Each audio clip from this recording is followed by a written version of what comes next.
Hello again, Bill Pfeiffer speaking from Marysfield. Good to be with you. Do remember the subscribe and the like button, and do watch Chosen for these remaining days of Lent. It's really a marvelous series on the life of Jesus. I once used this story at a retirement dinner, and I changed the name to Protect the Innocent.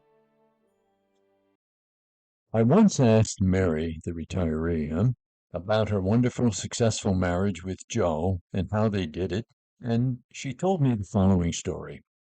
Mary said that she always admired the wonderful marriage that her parents had, and so the day of her marriage, she asked her mother what the secret is to making a happy marriage.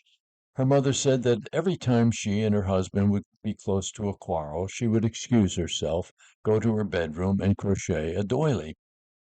And she told Mary, if you want a happy marriage, you should do the same. Mary thought that was wise advice. So over the many years, her marriage, whenever she and Tony got close to a quarrel, Mary would excuse herself, go to her bedroom, and crochet a doily. A few months ago, Mary told Joe what she had been doing all of their marriage. Joe asked if he could see some of the doilies that Mary crocheted. Mary took Joe to the bedroom and showed him a nightstand and picked out two doilies from the nightstand. Joe got all choked up. Tears welled up in his eyes when he thought what a great marriage, what a great life he has had with Mary. Only two doilies.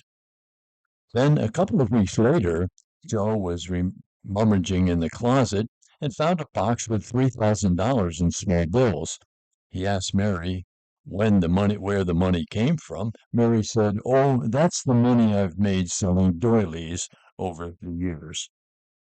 At a retirement dinner, the story was funny, and especially with Mary's husband, Joe, in attendance. But in real life, the story is extremely sad. To avoid essential communication that is absolutely necessary for any marriage to succeed, Mary and Joe were killing their relationship on a daily basis. They were killing their relationship. As iron sharpens iron, so one person sharpens another, says Proverbs 27:18. And a fellow by the name of Mason wrote a wonderful book on marriage and some other things. And he says, in marriage, it so happens that the Lord has devised a particularly gentle, but no less disciplined and effective means for helping men and women to humble themselves, to surrender their weak and straying wills, and to become as holy as any monk who ever lived. Even the closest of couples will inevitably find themselves engaged in a struggle of wills, for marriage is a wild, audacious attempt at almost impossible degree of cooperation between two powerful centers of self-assertion. That's the truth, and anyone who's married knows that that really is the truth. As iron sharpens iron, so one person sharpens another. And he said, "Come to the edge." And I said, "No, no, I'll fall."